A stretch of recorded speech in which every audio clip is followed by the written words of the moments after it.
Hey guys, this is Vikram and Pritha again. We just got back to London, sitting in our cozy apartment after a brilliant 3-day trip to Berlin. Absolutely. And we figured it's the right time to share our top picks and tips for the Berlin trip with you guys. Yeah.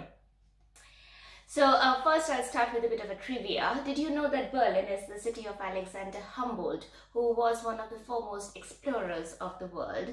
And in fact, he was the first person to suggest human impact on climate change.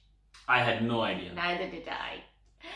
So of course, yes, Berlin has got significant historical importance, but today it's also a vibrant and happening city. Very safe, friendly, most people speak English, very cosmopolitan as well. In fact, when you visit Berlin, you'll find these buddy bears all across the city. So basically, the buddy bear is the unofficial mascot of Berlin, representing its welcoming spirit. Right, so back to our tips for Berlin. Berlin has got 2 airports and has got a pretty decent public transport network coverage with buses, underground metro, trams, and of course trains. And then there are the usual stuff like taxis and car and bike rentals. Yep. In addition, you have online app-based services like Uber and in fact online app-based bike rental services also like Lime and Mopike, which many Londoners may be able to recognize. If you are staying at the city centre, then many of the important tourist monuments will be within easy reach, so you probably will not use a lot of public transport. But if you do plan to use a lot of buses or trams or whatever, then it will be a smart idea to get a Berlin welcome card, which will entitle you to free usage of public transport for a set number of hours. If you are also a history enthusiast like my loving husband here and intend to visit the museums, then go for the welcome card with added museum pass.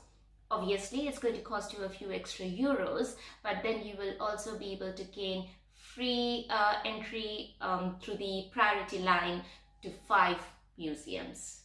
We want to give a shout out to our dear friend Cash, the budget traveler, who is a famous travel blogger and took the pain of putting together a lot of the itinerary that we actually went through in Berlin. So thanks a lot, Cash. It was great. So on the museum island, we've got 5 museums in close proximity of each other, and our pick amongst that is the Pergamon Museum. This is home to the famous Ishtar Gate, which is a huge, magnificent structure dating back nearly 3,000 years, and it used to be one of the gates leading to the city of Babylon. The Pergamon Museum is also housing a project on the conservation of Syrian art. It's a very emotional and a beautiful journey for all the viewers, because even as we speak, a lot of that art is being destroyed. Moving on, we have the Reichstag building, which is a famous government building and affords a lovely panoramic view of the city. It's free to enter, free to access, but it's a very popular spot with tourists, so you might want to book your slots well in advance of your travel dates.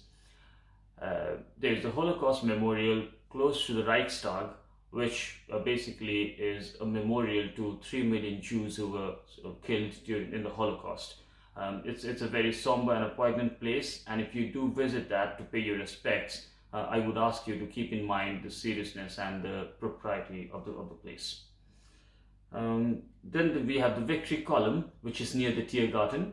And most U2 fans would immediately recognize that by the statue of Victoria called the Golden Lizzie at the top of the statue, which featured prominently in one of the U2 songs.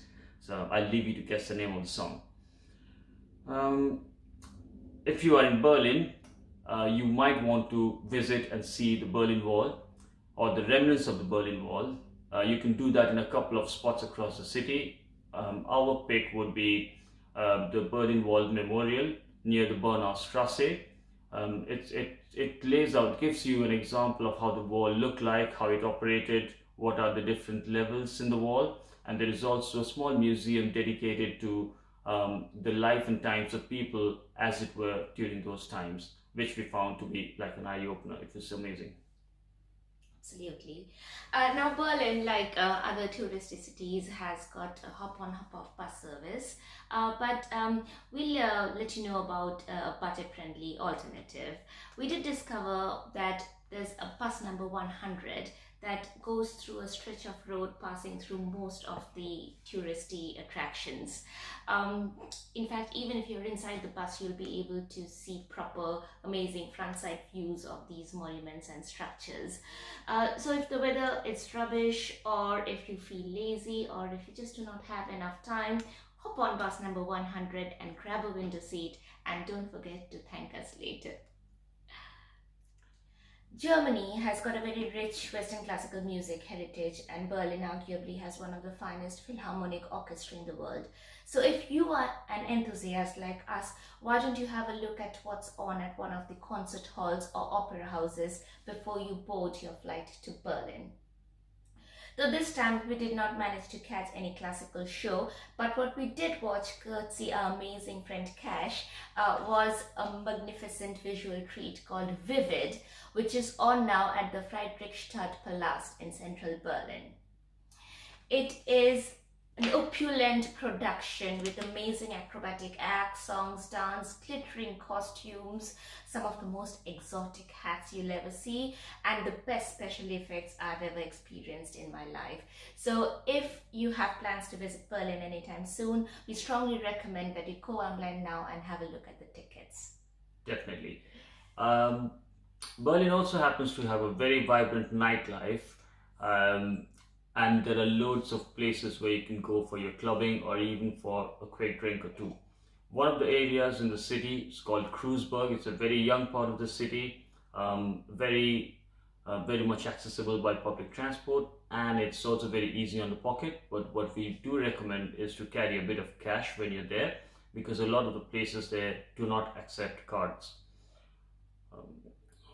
One of the places which we also recommend, in case you want to go put on your dancing shoes and hit, a dance floor, is the Clarkens Ball House, which is a ballroom dating back to the First World War. In fact, they have retained the war-torn facade on the exterior, and it's got a beautiful feel to it inside as well. There's a large dancing space, it's got live band, it's got live DJs and loads of drinks. And a disco ball. Absolutely. So Absolutely. we really had a fun time there, and we recommend that you check it out. Absolutely. Now coming to holiday packing, I'm going to do a video on it soon, so I'm not going to go into the details, but obviously you need to check the weather forecast before you start packing your bags. And as a general rule of thumb for visiting any European city, layering is key, and always carry a scarf and an umbrella, and wear comfortable walking shoes. And trust your wife in this one. In this case, trust his wife on this one. So that's it, guys, from us this time. See you all later. Hope you like it. Do leave us some comments so that we can know what went wrong and what went right. And if you have any advice to share with us, we'd love to hear that as well. Bye. Ciao.